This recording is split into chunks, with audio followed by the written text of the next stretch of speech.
Doctor. Stop, doctor. Yes. See, coming to the hip examination, as I told you, listen. For the hip examination, if there is a osteoarthritis is there on the hip joint, usually the test what we will do for the arthritis of the hip joint is called as telescopy test. Okay.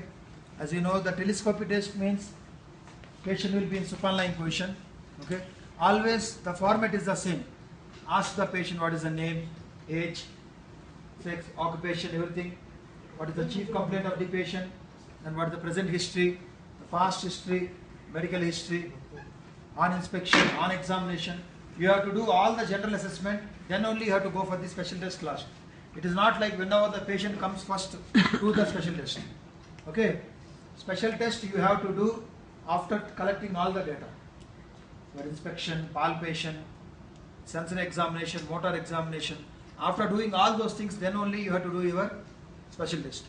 So the special test for the arthritis is the hip joint, will call it as a telescopy test.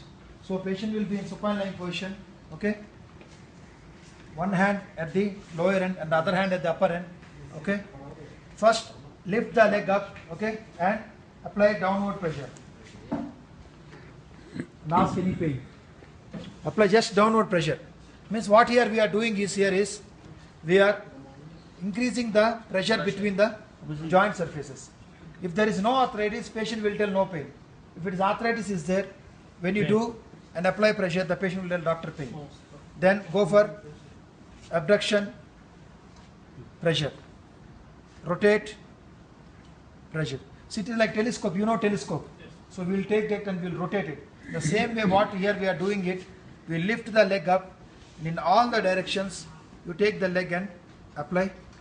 Can you lift the head end? So then lift. So if the patient complains pain, it indicates the patient is having a hip osteoarthritis. And always arthritis you have to reconfirm with the X-ray.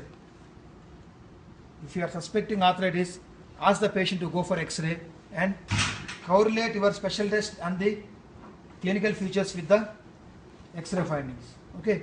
And the other test, coming to sitting position. So the other special test, as I told you, in the hip case, we are having the common other problem is sciatica. As I told you, what do you mean by sciatica? Can come here. Which nerve? What is the root value? Sciatic nerve. What is the root value? Nerve root value. Lumbar only. Why value? L3, L4, L5 and S1. Okay. So usually your L4, L5, S1, sometimes in S2 also. This all root value will comes under your sciatic nerve. Usually in sciatic nerve, what the patient will tell, come to standing position. He will tell, doctor, I am having back pain. The first problem what the patient will tell, back pain. And when you ask the patient how the back pain, he will tell, doctor, my pain was radiating to the buttock region, to the thigh region, calf region, sometimes to the ankle. The patient will tell pain is radiating from the lumbar region to the foot. Why? Means because of the compression of the sciatic nerve, the pain will be radiating type of pain. So the special test for the sciatica are, yes. First test is called as SLR test. That is your straight leg raising. S means straight, L means leg, R means raise. Straight leg raise test. Come to supine lying position. Okay. So in the SLR test, what you will do is, if the patient complains of back pain, first ask the patient. So try to remember, SLR is a passive test, not active. Don't ask the patient lift. Straight leg raising is a passive test. Lift the leg up. Okay. When you lift the leg up after 45 degrees or 60 degrees, the patient will tell pain. The patient complains of pain in the back region. So after this, when you do the dorsiflexion of the ankle, the patient will tell, doctor, my pain was radiating. Okay. So what here again you are doing, you are increasing the pressure on the, see, try to remember, when you are doing the SLR test with the dorsiflexion of the ankle, if the patient tells calf pain, what it indicates? This is a thrombus. Deep thrombus. Okay, no DVT. If DVT is not there, what is the other thing? Yes, it is a tightness of the calf muscle. If the calf muscle is tightness is there, when you stretch like this, usually the patient will tell pain here. It is not back pain or it is not sciatic pain. Only the patient will tell, doctor, I am having calf pain. If the patient tells calf pain, no back pain, no thigh pain, it indicates the tightness of the calf. So when you apply like this, the patient tells back pain and radiating, again the SLR is positive. So straight leg raising test. So patient will be in supine lying position, lift the leg up and apply a passive dorsiflexion. First ask whether the patient is having pain. If the pain is there, then do the dorsiflexion. The patient will tell the pain is increasing more and it is radiating. If it is a calf pain, it indicates the tightness of the calf muscle.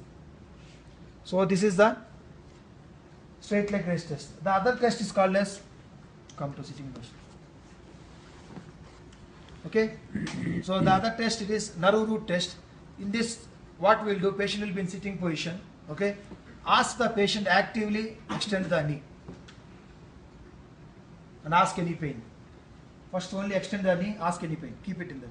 Okay, can you do the dorsiflexion of the ankle? Ask any pain. Patient will tell, yes, I am having pain.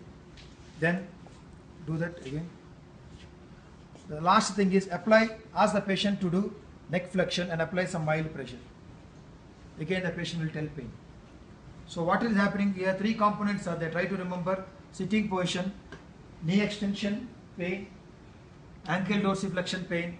Again, when you are doing the cervical flexion and applying pressure, the patient will tell pain. In all these three factors, if the patient complains pain, it indicating there is a compression of your sciatic nerve. Okay, so these are the two tests especially we will do if the patient is complaining of back pain. Okay, then come to sitting supine. So hip examination, as I told you, always ask the patient the history of the patient. On inspection, on palpation, again motor examination, you have to check especially your strength of your quadriceps and the hamstrings. If there is any weakness is there, you have to, our main goal will be to improve the strength of quadriceps and the hamstring. That is what I told you. You can use the treadmill or cycling or the leg presses, anything which is useful to improve the strength of the quadriceps or the hamstrings. And the other technique what I told you, if you can you lift the leg up straight. See, there is a hamstring tightness is there. Even in the patients, if the hamstring tightness is there, we will instruct them to go for the active stretching with the help of a towel. There are, I think you already know what are the different techniques are there to stretch the hamstrings. Maybe in sitting position we can ask the patient to touch the foot, or in standing position we can ask the patient to touch the floor, or with the help of a towel or anything we can ask the patient to stretch it actively. So coming to this completes our hip examination. Only thing you ask if the patient is having any problem in the hip region and take the proper history. So coming to the knee examination,